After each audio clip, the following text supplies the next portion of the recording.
Okay, hello everyone. This is Alex Lenderman. Um, yeah, so the first game I wanted to look at today is the game I had against Veselin Topalov. We're gonna take a look at some games that I played against some very strong players. Let's start with the game against Veselin Topalov. Oh, okay. Well, yeah, most of you haven't seen it, but some of you might have. Yeah, yeah, that's the thing. Yeah, I mean, if you've seen it before, I apologize.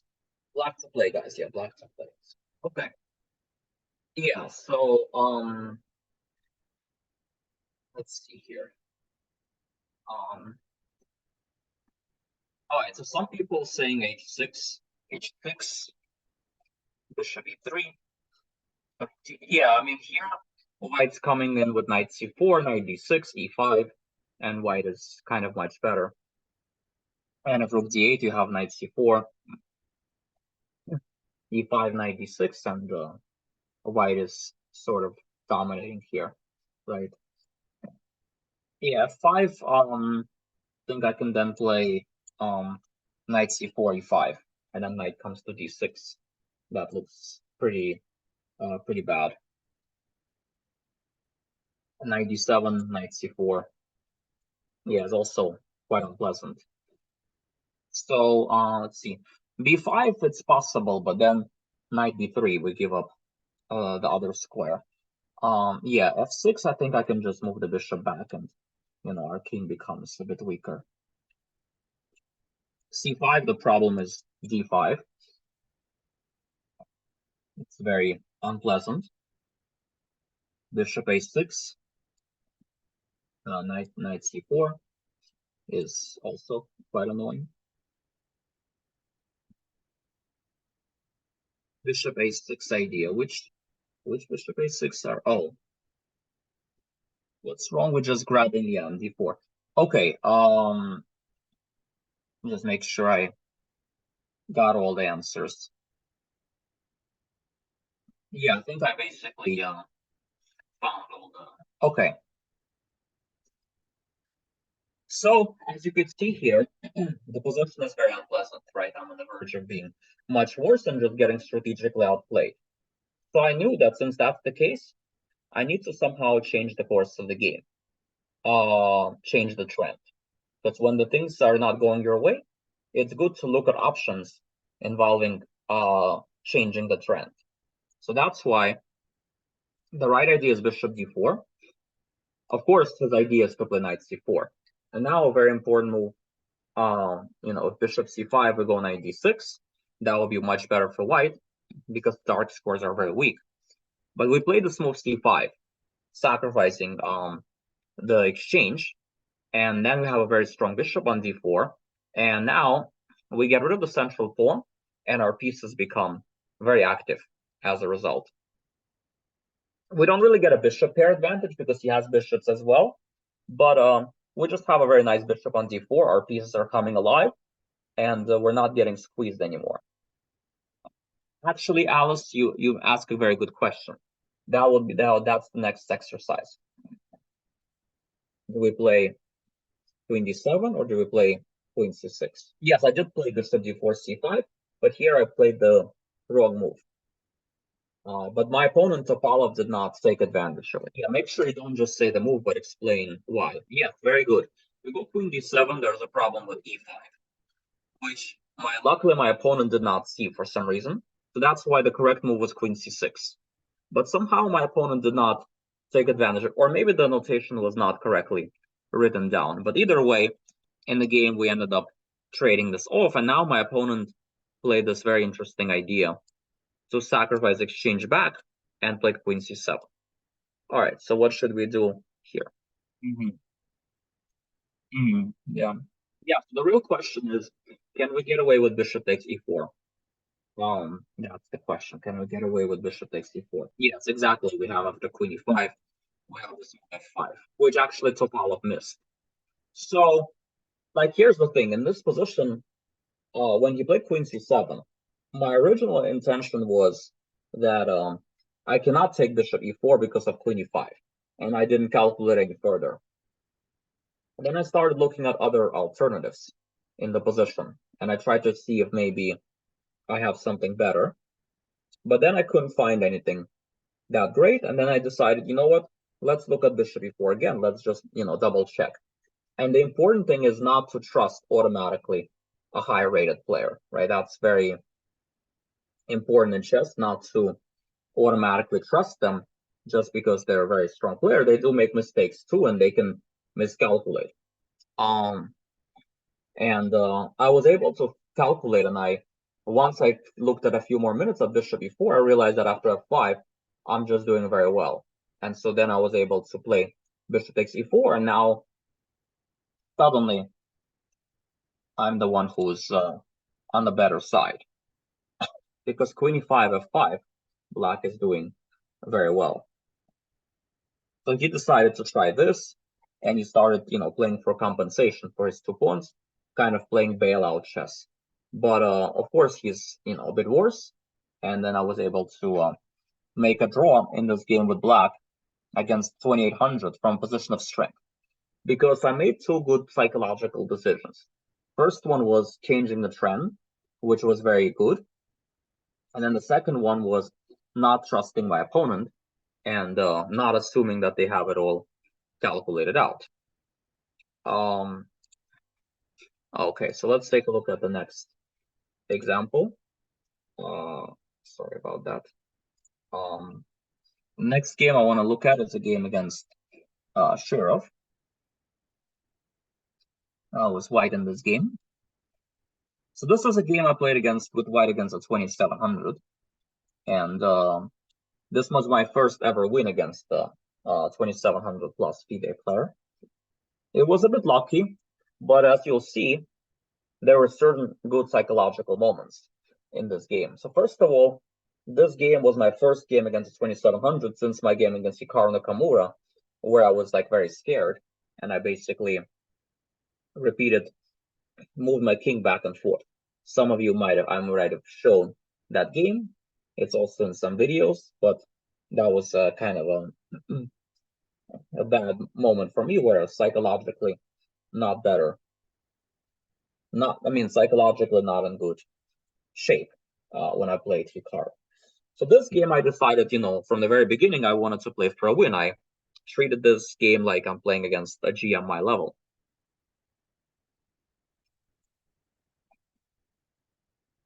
So, okay, I went for an interesting fight. I gave him space, but I have a little bit of a lead in development.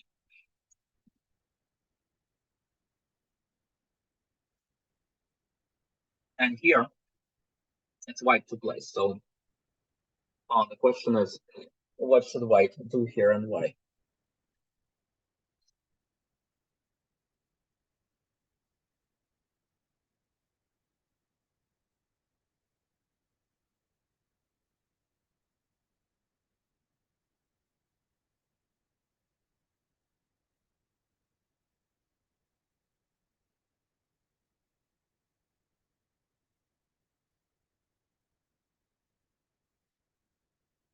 Yeah, um, yeah, that's what I played, but there is something a bit better in this position.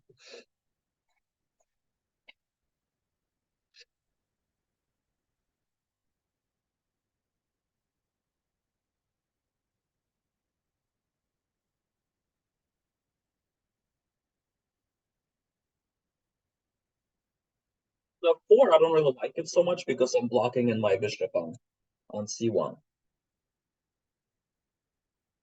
Knight b5, I think I can maybe go bishop b8, or maybe even knight takes c5, but bishop b8 seems pretty safe. F4, I'm guessing something like 97 is pretty solid.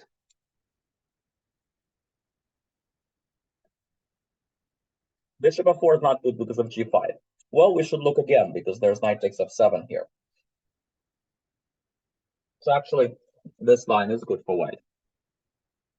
I have a knight takes f7 threat. I was more afraid of this and then 97. But in this position, I have a very strong idea, bishop g5, threatening bishop e7 and knight d5. And if knight e5, I take. Queen e5, I'm better after knight takes d5. King d5, I'm better after queen d4, followed by rook d1. And white has pretty nice pressure here. So this would have given me an advantage. Normal developing move, and he has problems with the d5.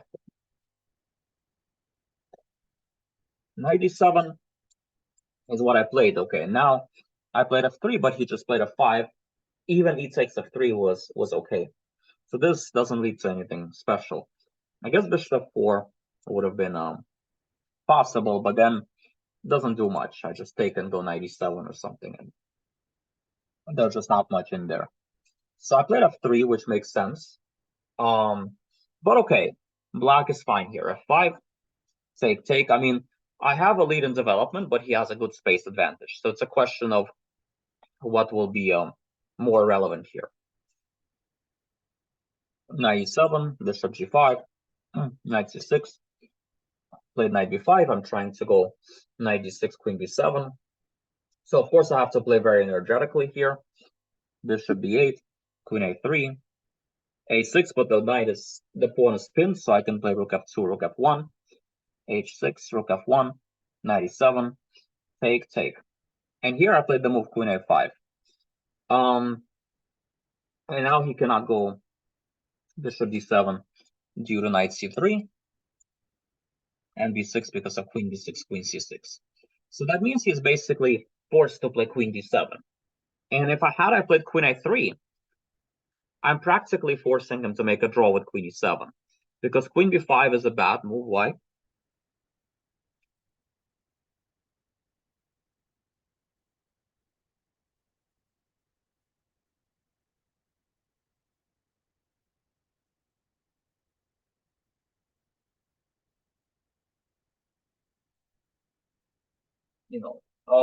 You see a good move, look for a better move.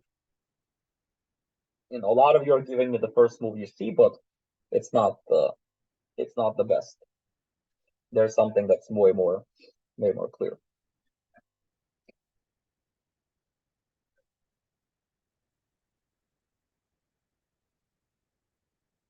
Oh, very good. Now people are getting it. Yeah. We play bishop h3, threatening like rook f8, and bishop takes e6, and if takes, you got rook f7, threatening queen e7, and then here you have rook f8. And this is completely winning. You have queen c6. You can play now rook f8, and then this is winning. But if you play rook f8 immediately, it's not so clear because the king runs to c6. So you see a good move, look for a better move. So I could have more or less forced a draw here by playing queen a3. But I had more time on the clock, and then I saw, well, I can play knight c3, which, I'm playing for 3 results there, but I thought I'm not objectively worse there. And I thought, okay, what would I do if I played someone my level? And the answer was I would play for a win there. So I decided, I'm going to play for a win against Shirov as well. And that paid off in this game. Knight c3, bishop c7, queen b4, bishop d6, queen b3, bishop e7. But here I made a mistake. What should white do? What I did is objectively not bad, but here I did not follow up well.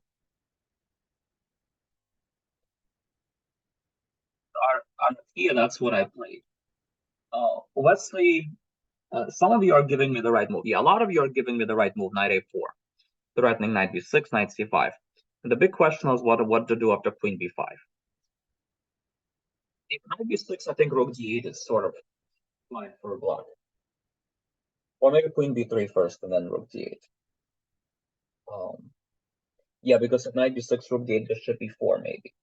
But yeah, knight b6, queen b3 probably. Yeah, we play bishop e4 is the correct idea. And then if queen b3, we go bishop g6 check. And we're, up a pawn. And if he takes here, d4, poke here, here. And yeah, this position turns out to be, I mean, it's still playable for black, but it's very dangerous initiative.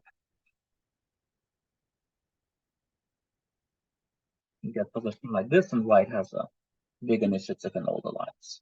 So this was a better, but instead I played a3, which is a little too slow. He played rook c8, I played queen d1. What should black do here?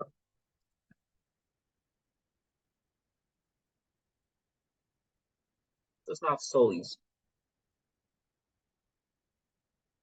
Here should have played the good move though. All right, what do you want to explain your answer? Yeah, so here I think h5 is a good move because I block the h5 square from the queen, and Yeah, I tend to go like h4, and then I have the initiative on the king side, and I can. exactly. So it's a attack and defense at the same time. Idea like multi-purposeful moves. Yeah, everything else doesn't really do much, right? G6 is a bit too defensive. I think I can play knight e2 maybe, and bishop g5, queen h5. Oh, I'm sorry, I didn't see. Yeah, I mean there are a lot of people right. Sorry, I mean I didn't see. Sorry about that. Yeah, and the bishop g4, queen b3. And just see where.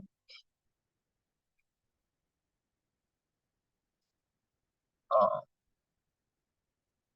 oh yeah, that's because you only gave one move. You didn't like give explanation. That's why I didn't call on you. So if you wanna be called on, don't just give one move, give an explanation or some variation. That would be better. Yeah. So h5 was strong. Now black is better. Played knight a4. Here, rook c2. Here, h4. Takes. And now I should have played knight c5. Instead, I played b3. Now I'm much worse. Bishop c8, rook d1, king d8. Stopping all the counterplay. I tried knight a4. And now black to play. What do you think is the best line here for black? Right, Owen's got it, but I think Owen, you've seen this before. So Samuel. Oh, so some of you might have seen this before. Um, yeah. Okay, I think a lot of you have gotten it. So yeah, the correct move is bishop g5. Bishop g5, black is basically winning. If rook c3, I go b5 b4. Sorry, b5 b4. Rook e1, I go rook c6. Dominate on the c file. King f2, I go here, and then bishop g4. Black is winning. So bishop g5 was the easier win, but instead bishop d6 was played. And now that allowed me to find a very strong practical move. It's also objectively good as well. But what's wrong with d6? I mean, d6 probably just knight c3. You're still better, but now bishop g5 is just a killer. Yeah, so bishop d6 is inaccurate. He's probably still winning after it, but he gave definitely practical chances after this. Yeah, knight c3 I think is a little too passive. Like knight c3, bishop e6, knight e2, g5, and it's too passive. Black is better, winning. Yeah, so the correct move, of course, is this. Changing the course of action. Takes, knight d5, takes on e4, and here, at least there are some practical chances to try to do something in this position. So here, now I should probably have played a4. Instead, I played bishop g2. I allowed this. Knight here, knight there, then rook h7. Strong move. Here, here, here, here. Okay, now important position here for black. What do we do?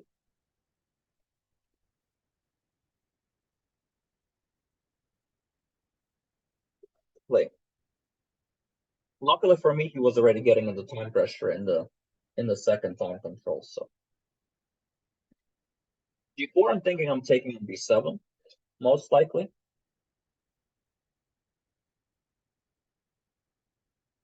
b2 and sack, well, I mean, then you're only playing for a draw. You're trying to win with black, maybe.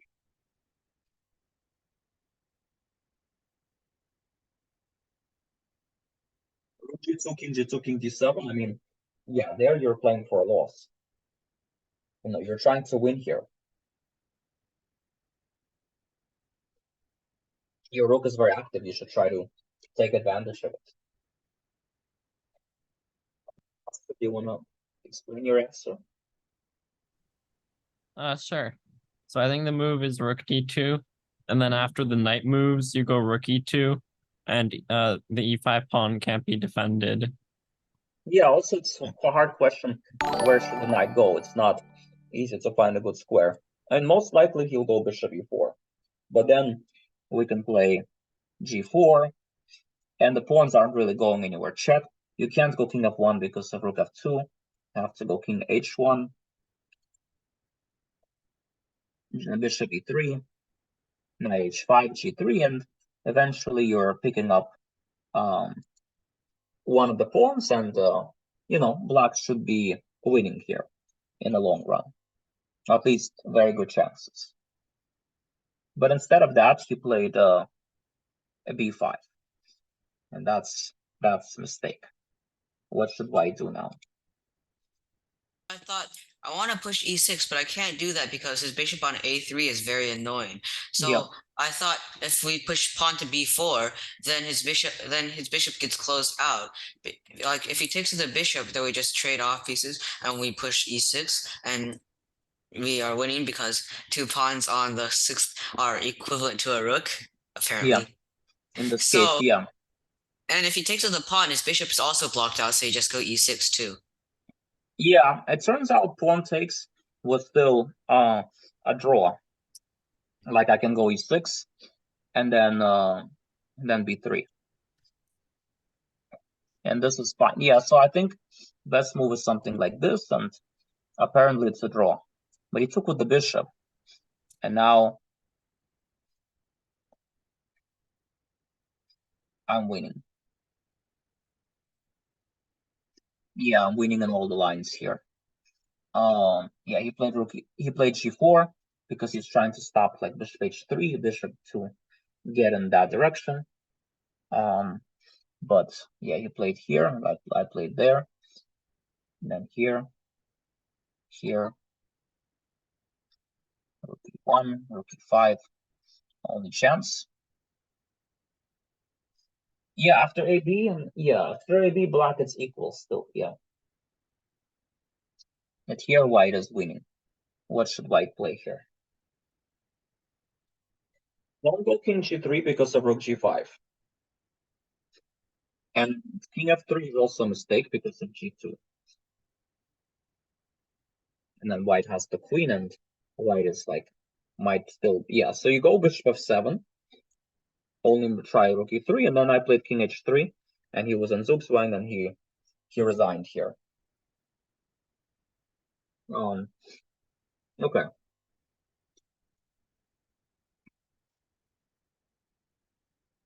Oh, I see. So you didn't play before because yeah. Well, I mean, the goal first was to make sure you don't lose, right? To come back, but then if you can win, that's like a bonus. Like you couldn't really play for a win there. All right. The next game I want to show is also a game on the theme of don't trust yourself. Don't trust your opponent, I mean. And this is a game I played with black against the 2100 player.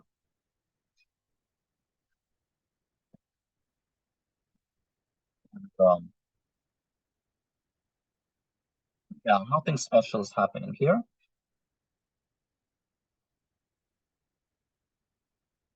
And now, in this position, yeah, he played rook d. I played rook f d8. So the question is, what is the line for white here? What is the best line for white? Make sure you give the whole line in this position.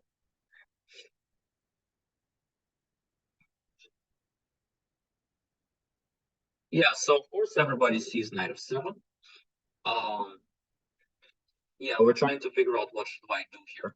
I just played rook d8, but yeah, knight takes f7 here, check here, and somehow I thought I'm winning because I didn't check all of the things my opponent can do. I saw this where I'm winning after rook e8. I calculated that, and I saw c5 and rook e8, and I'm winning. So I thought, okay, I'm winning them. But as soon as I played it, I realized that he has this move rook e6. which I completely overlooked. And now suddenly I'm in huge trouble. Right, I have to. I think I'm losing actually in this position. Now, when I asked my opponent after the game, like why he didn't, like I asked him about this move, he says, well, he didn't even calculate this because he probably also assumed, that I'm a grandmaster and I can't blunder, subconsciously. So he didn't even like try to check if maybe I missed a detail. So the lesson is, make sure you don't ever just trust your opponent. Make sure you calculate carefully, not lazily, and look at possibilities because you never know what could happen. What's wrong with well, yeah, your line, Vihan? I mean, go here on the queen of 6, right? Yeah, so rook e6 would have been very strong, and somehow I just completely missed it. So it was also I made an impractical choice. Like I played rook e d8, which I have to calculate very carefully this knight of 7. There is no big upside, even if it would work for me. Like I'm not gaining that much, right, by rook e d8 working, but I'm losing a lot by it not working. This was a case where I probably should not have invested time into playing it, and I should have just, played another move, right? That would have been, practically speaking, a smarter choice. Okay, let's keep going then. This was a game I was black against a much lower rated player, a game I played a while back.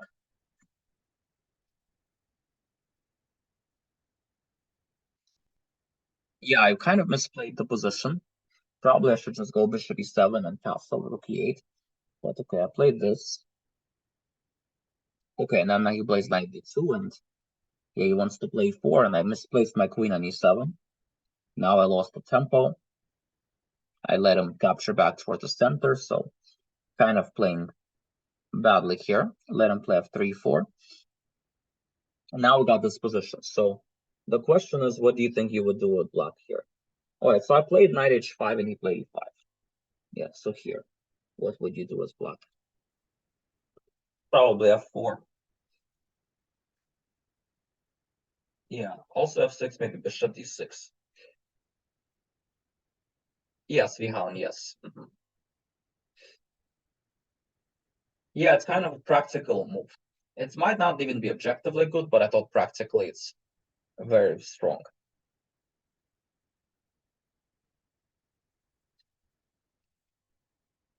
Again, I noticed that the trend is not in my favor here. So I thought, well, in that case, let's play knight takes e5. Knight e5 takes, queen takes. Because that way I have ideas like knight f4, queen g5. I have the open e-file. And at least here, I have some sort of counterplay. If he goes rook e1, I can play with the 2 rooks against queen, which could be a little annoying for him. So yeah, I think this is the best. Because if you don't, like if you play knight f4, I'll just go queen e3. And if you go here, I'll play f4. And white is sort of just dominating. And again, I end up winning the game. It takes here. He ended up blundering. But okay, the reason he blundered was because it became a position which is a little hard to play. And I was able to find a way to trick him. And eventually I ended up winning this game. So that was like a very nice comeback from me from a bad position. Okay, so let's keep going. So this game is a game I played with a friend. It's a training game, anonymous, and there was some things happen in this game. The finish was kind of interesting. So I wanted to kind of like he outplayed me most of the game. Now he's winning. And yeah, queen e5. I tried my last chance because I'm sort of losing anyway. Queen e5 takes, and here, okay, he played queen d5 check, which is not best. And here I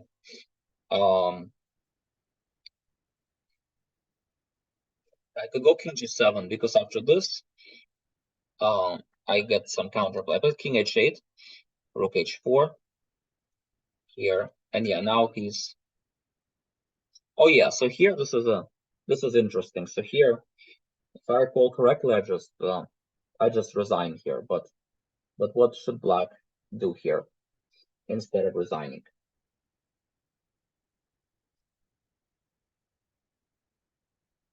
Or maybe I didn't resign, but I just kind of like played some bad moves and lost. But try to find a chance here.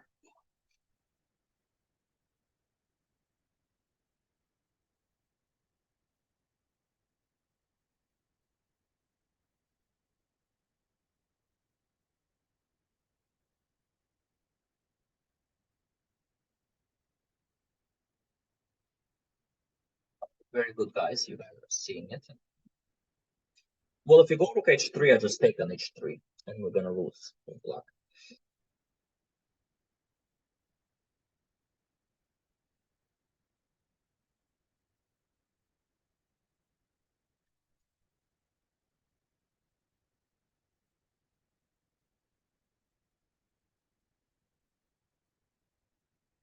Very good. We play this very nice idea, king g6, trying to go king h5, and suddenly it ends up being a draw, kind of unexpectedly. So that's sometimes you might get unexpected chances out of nowhere. Now, of course, I was winning with like queen e6 earlier, but the point is that it's important to take advantage of chances and continue fighting till the end and continue looking for chances.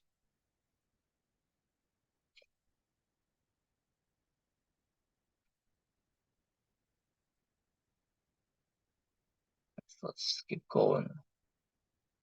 See what else we have.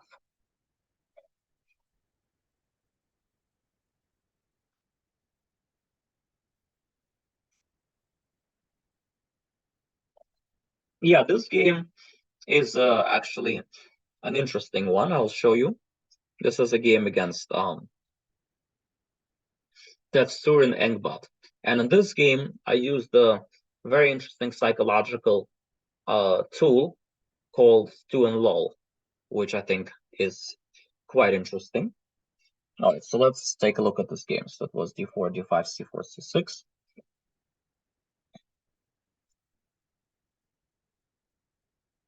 I got a little bit of a better position here in the opening.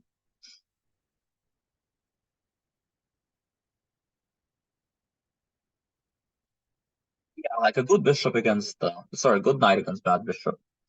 Knight comes here, and he played queen d6. All right, so what should white play here? What do you guys think? First, understanding positional chess be very useful. Yeah, queen e2 is actually a good alternative to what I played. So we want to try to get control over e7, which is why, and I want to prevent a move like rook e8, where he can like challenge my rooks, play b6, and get counterplay. So I like the move queen g3 here, because if I can exchange queens here, then the d5 pawn will be quite weak, right? And the queen would have been a good defender. The queen, the presence of queens neutralizes the difference between the d5 pawn and the d4 pawn. But once you trade the queens, it becomes hard for black. He actually decided to trade queens, which I think he should not have. And he was probably trying to make a draw, but yeah, probably queen f6 would have been a little bit more. Yeah, so queen takes hg rook e8. Yes, that's what he played. But now what should white do here? So what we have to realize in this position is that we want to keep the C file, but we don't care about the E file. Because black does not really have penetration squares in the E file. In fact, we can even go king f1, and we control everything there. But having said that, f3 is the most logical move. Because the point is black has no counterplay. Because even if he plays rook e2, I can always go king f1, rook takes b2, and then knight d3, right? And rook d2, knight b3. So he can't really activate, and then I bring my king to f2, and he doesn't really have any targets on the e file. Whereas in my case, I have a lot of targets potential on the c file because his king is very far away. But if you go there, he's just gonna go here, and he'll be able to meet it quite fine. So f3, rook king f8, and now I played king f2. What about knight d3? Yeah, knight d3. I think bishop. Yeah, what about knight d3? I think then. I'm just trying to remember. Yeah, maybe g5 with the idea of bishop f5, and then rook e1. Yeah, I'm not sure. Yeah, maybe it's also good, but I thought the other move is better. But let me just double check.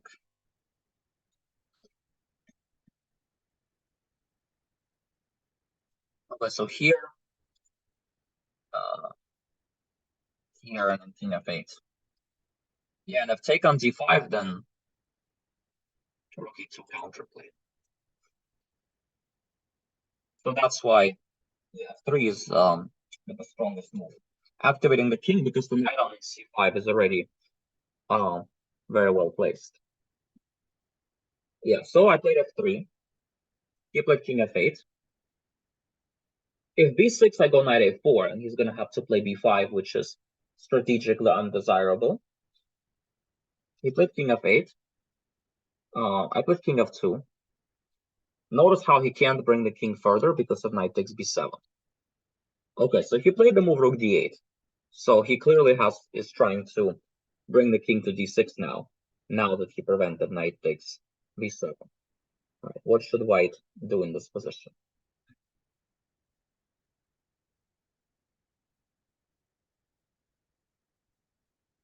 The rook e1 does not help us because he's just going to go rook d6. The rook does not really belong on e1. Yeah, rook e1, rook d6. Yeah, he wants to go king e7, king d6. So we want to try to.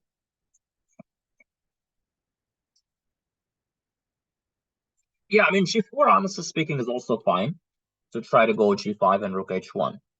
But if he plays, let's say, yeah, so g4 was also fine. But I kind of like my move a little bit more. I played rook c3. It's a multi-purposeful move. It's not only am I trying to go rook b3, but it's a little bit of a prophylaxis against king e7. Because king e7 now, I can go to b3 and hitting b7, and he's in some trouble now.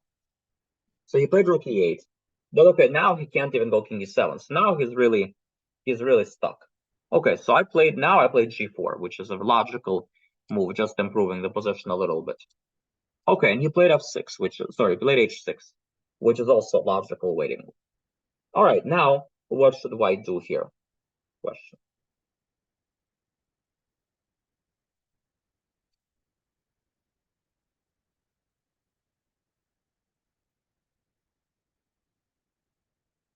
Yep, white move here. Yeah, here I really like what I did. It's kind of like classic type move in a position like that. Given that opponent can't really do very much. See what you guys come up with. See if anyone finds the idea. It's not like it's the only move, but it really had a very powerful effect, this move. It kind of helped me win the game much quicker.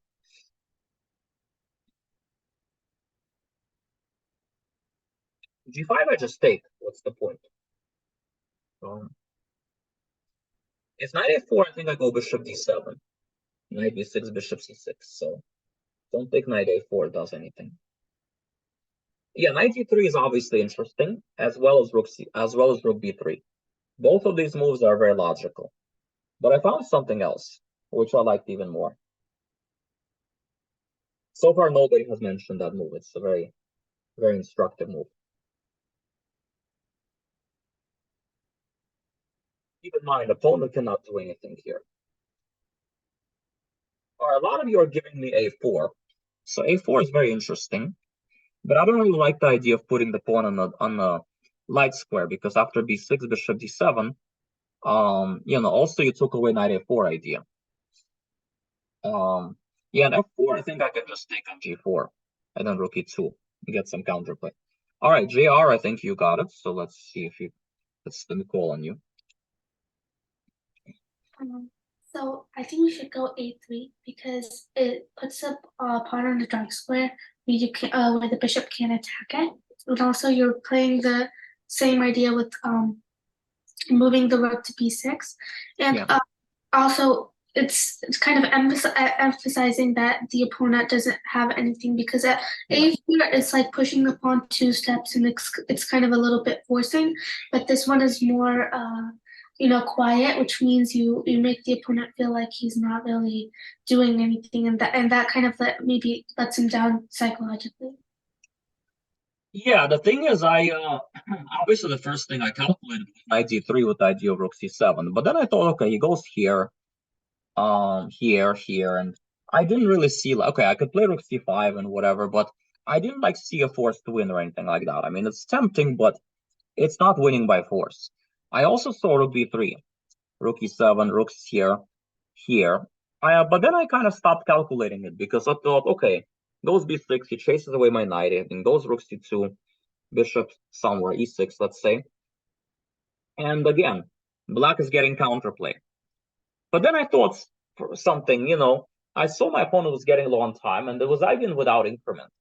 So, like, I thought if I play a waiting move here, like, I didn't really see a move for him, right? Because b6, there's knight a4. Rook d8, there's rook b3. King e7, there's knight b7, right? So it's like actually a middle game Zugzwang. Like, everything he does slightly spoils his position, or at least does not improve it. Like, he cannot improve his position at all. So I thought, okay, well, since that's the case, let me just play one more waiting move and let's see what he does. Because whenever you're in a position where you can't find a good move, in a bad position, there are no good moves, right? So make them suffer with another decision in a tough position is a very smart thing to do, which is why I just played a3, stew and lull, and just let's see what your next move is. And maybe his relatively best is g6, but even then, he's making his bishop worse. And now in this position, at some point, rook e7. Yeah, at some point now the f6 square gets weak, right? But he should have played g6, but it's a tough decision because he has to kind of worry about all these things. He has to worry about rook b3, he has to worry about knight d3. All of these ideas are still in the air, but I'm not committing yet what I'm doing, and I'm making him suffer and have to calculate all these. And I thought a3 is somewhat useful, getting the pawn out of a2 in case he gets counterplay in the second rank. No, he played f6, which makes sense. I mean, he wants to keep the pawns in the dark squares since he has a light square bishop. However, that f6 move ended up becoming a fatal weakness, and I was able to take advantage of that. So let's see if you guys could find how white can pretty much win by force now. And that's an idea I wouldn't have, one move earlier without the pawn f6. Try to think about how you can take advantage of f6.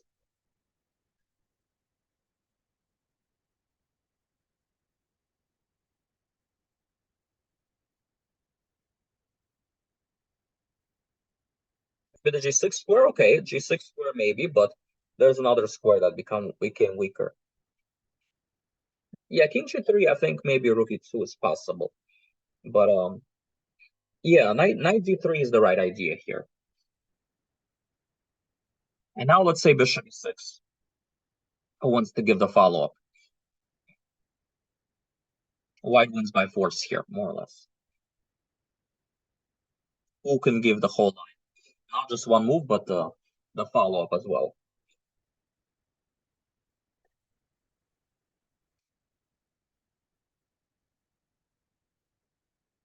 Almost GR, but you can do that move you mentioned on move 3, even one move earlier on move 2.